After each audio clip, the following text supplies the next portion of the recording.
Bonjour et bienvenue sur cette vidéo de présentation de la formation de praticien en hypnose ericksonienne à l'EFPP. Cette formation est destinée à toute personne déjà formée à une technique d'accompagnement telle que la sophrologie, la PNL, la kinésiologie, l'EFT, les soins énergétiques et bien évidemment la psychothérapie. Les stagiaires ayant déjà suivi au moins les 6 premiers mois de la formation de psychopraticien au sein de l'EFPP sont également les bienvenus. Enfin, si vous avez déjà suivi une formation en hypnose dans une autre école et que vous souhaitez acquérir une autre approche ou tout simplement perfectionner vos acquis, eh bien cette formation vous est également ouverte. Je m'appelle Romain Pellegrinelli et je suis praticien en hypnose depuis maintenant une dizaine d'années. En complément d'un cursus complet de technicien, puis de praticien en hypnose ericksonienne, j'ai également été formé en hypnose périnatale, en hypnose conversationnelle et en analyse comportementale.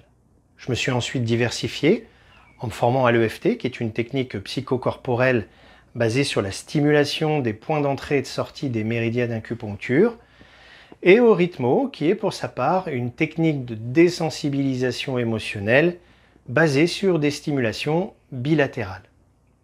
D'une façon plus globale, mon approche de l'hypnose, parfois un peu atypique, est fortement influencée par ma curiosité quasi innée pour l'analyse et surtout la croyance profonde que les limites et les mal-être d'aujourd'hui ne sont en fait que les répliques des séismes d'hier.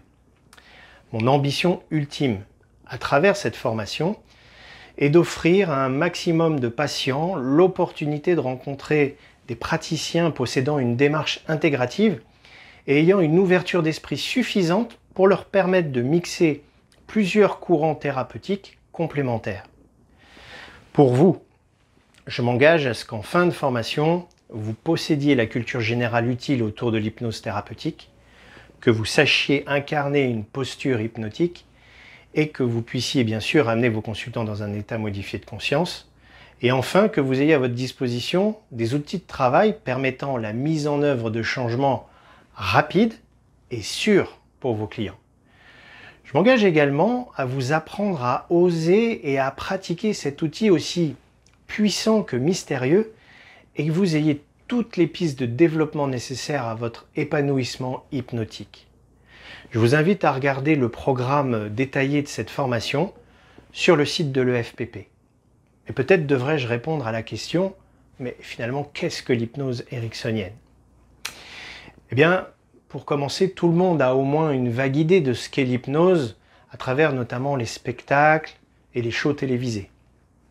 Évidemment, cette hypnose qui est principalement au service de l'hypnotiseur de spectacle ne nous intéresse pas vraiment, puisque ce que nous recherchons, nous, c'est une hypnose qui soit au service de nos clients. Cette hypnose visant à accompagner des consultants en demande vers un mieux-être est en fait le résultat de plusieurs siècles d'évolution d'une pratique tournant autour de l'état modifié de conscience. Le dernier en date à l'avoir fait évoluer de façon notoire vers la thérapie de fauteuil est bien sûr le psychiatre américain Milton Erickson, ayant exercé son art de 1920 jusqu'à sa mort en 1980. Cette hypnose thérapeutique comporte quelques caractéristiques uniques telles que l'hyperadaptabilité au consultant, le langage indirect, la communication non verbale et l'usage des métaphores pour contourner les résistances conscientes. L'hypnose ericksonienne, plus souvent tournée vers la solution que vers le problème, est notamment la mère de la PNL. En effet, Milton Erickson, grand intuitif, n'a jamais vraiment formalisé sa pratique. Il a été modélisé par ses élèves, dont Richard Bandler et John Grinder, qui créeront plus tard la programmation neurolinguistique. D'autres, tels que Ernest Rossi, Jeffrey Zeig ou Bill O'Hanlon, ont aussi participé à rendre accessibles les techniques de leurs mentors. Aujourd'hui, cette hypnose thérapeutique, qui est enseignée dans toutes les écoles du monde, permet d'accompagner tout type de demande émanant du champ névrotique et d'accroître les performances physiques et mentales. Elle s'appuie sur des effets dissociatifs, notamment entre le conscient et l'inconscient, précurseurs de l'état d'hypnose. Ici, l'inconscient sera perçu comme un réservoir de ressources et de solutions, et non seulement comme un lieu de refoulement. L'inconscient en hypnose sera donc sollicité pour générer du changement ou faciliter l'accès à des événements constituants de la psyché du client. Les prises de conscience, les changements de point de vue, les remaniements de croyances et les libérations émotionnelles évidemment, sont les principaux agents actifs générateurs de changement. Alors, au cours de cette formation, qui s'étalera au total sur 10 mois, vous recevrez chaque semaine des PDF détaillés sur le thème de la semaine et nous nous retrouverons en visio pour en discuter. Lorsque nous aborderons la pratique, vous recevrez en plus de vos PDF des vidéos de démonstration afin de pouvoir modéliser les outils mis en œuvre. Pour s'exercer, nous serons également amenés à nous rencontrer 2 week-ends de 2 jours, plus une journée pour la validation des acquis. Pour les évaluations et le contrôle continu, je vous demanderai des écrits, des oraux sur les thèmes abordés, probablement également des vidéos pour suivre votre progression, ainsi qu'un cas pratique à traiter par écrit.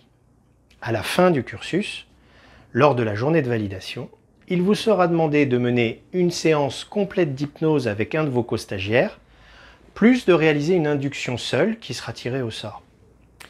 Les éléments d'évaluation seront par ordre d'importance: la sécurité dans l'accompagnement, la capacité d'adaptation, le contrôle continu et bien sûr l'appropriation des techniques d'induction et de travail. En fin de parcours, conscient que les techniques s'approprient essentiellement à travers la pratique, si au moins les 3 premiers critères sont respectés, alors vous serez certifié praticien en hypnose ericksonienne par le FPP. Après la formation, je resterai à votre disposition dans le cadre de supervision pour continuer votre progression et votre assimilation de toutes ces techniques. Le psychosociologue Jacques Salomé a écrit un jour: la porte du changement ne peut s'ouvrir que de l'intérieur. C'est exactement ce que vous apprendrez dans cette formation.